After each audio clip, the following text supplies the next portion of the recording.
Sattva is about harmony and gentleness and kindness, and it's about living life with equanimity, very peacefully and not fighting and not pushing.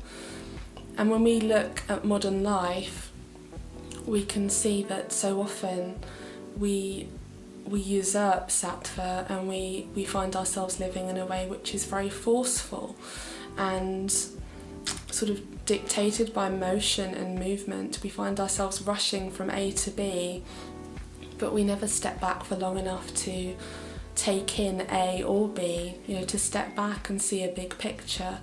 We just move and race and rush, and we don't get to drink in the experience or the feelings that abound when we step back far enough to really see this harmonized, beautiful picture around us.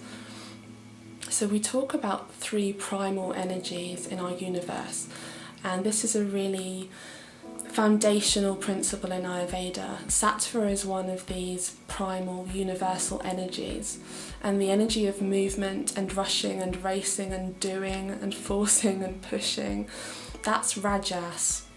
And if we think about the busyness of our everyday lives, where we wake up to the shrill buzz of an alarm, our heart immediately starts pounding, that's Rajas. We're immediately on the back foot, we're immediately sort of rushing to get ready and then race out of the door, and everything is about doing and achieving, and there's really no stillness in that picture at all.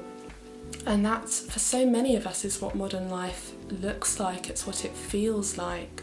So when we wrote Sattva, we really wanted to get back to the core truth of what human nature is and should be, and what it should feel like, and how our bodies ebb and flow, and the cycles of nature and the rhythms all around us.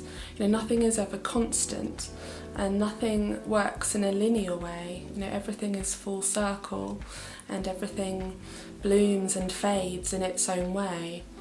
There is a big picture. There is something more, something greater, something kinder, and something gentler than your alarm clock going off in the morning and rushing off to do the job that you do. So Sattva for us was really about honouring that truth, the truth of human nature and all of its goodness.